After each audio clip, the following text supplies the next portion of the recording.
Well, hello friends. I think this is working.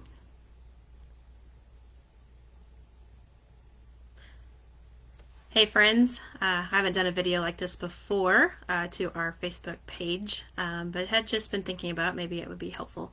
If you hadn't seen yet, tomorrow we are beginning a new sermon series called Broken. It's going to take us the next 3 weeks, and I did do some posts earlier in the week about it. We're going to be talking about mental illness and mental health and how we can care for each other, for ourselves, especially others that are struggling.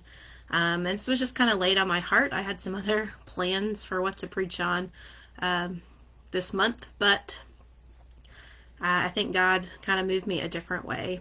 And so I was watching a video the other day, a little webinar from one of the local hospitals talking about how folks right now are experiencing a lot of increased stress and worry, anxiety, depression kind of symptoms. And they said that 1 in 3 people even are exhibiting kind of clinical symptoms of anxiety and depression.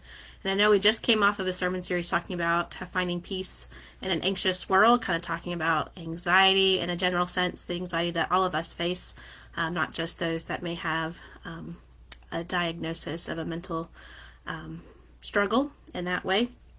But it just kept pressing on my heart that we needed to talk more about mental health. It's also National Suicide Prevention Awareness Month. So I wanted to kind of highlight that too. And these are really big topics. And so I just wanted to give a little preface, a little information before we get started tomorrow and for the next 3 weeks. I know it might be even a little triggering for some. It might be hard for you to hear it, and that's okay. If you can't stay with the sermon, I understand. Tomorrow we're going to be talking about how to end the stigma, how to start talking about mental illness, about normalizing this conversation so that we can come together as a community of faith, as a community of people that care about one another. And by doing that, we help to end the stigma, we raise awareness, and we form community. And it happens by learning about mental illness and mental health and how we can be there for each other. And the next week, we're going to talk about addictions and those that struggle with addiction. And then the third week, we're going to talk about suicide.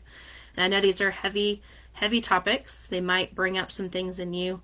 But I think it's really important for us to do this, especially as a church, and especially right now during this global pandemic. Even before COVID, the stats said that 1 in 5 Americans experience a mental illness, and 1 in 25 people live with a chronic serious kind of mental illness. And that's before COVID. And now we're seeing some of these trends are beginning to go up. We won't know exactly how the increase will look because we're still kind of new in this COVID experience. Usually this research comes out, a year or two later about bringing all the numbers together. But there was a study done in March. There was 32% of adults in America that said that they felt that their mental health was impacted by worry and stress. And then the same group polled again in mid-July, and that percentage had got up to 53% of adults worry and stress. And so I think it's important for us to keep this on the forefront, not only because of COVID and coming off of our series about anxiety, but also because it's Suicide Prevention Awareness Month. It's also Recovery Month, and the recovery communities to celebrate those that are kind of living out recovery. And then before I go, I don't want to be here too long with you. If you are experiencing difficulty sleeping, eating, maybe you're increasing your use of alcohol or other substances, and it kind of just seems like things are getting worse, come talk to me. But I also really want to say you need to talk to your medical provider. Call your doctor, schedule an appointment. They can do telemed if you can't come into the office.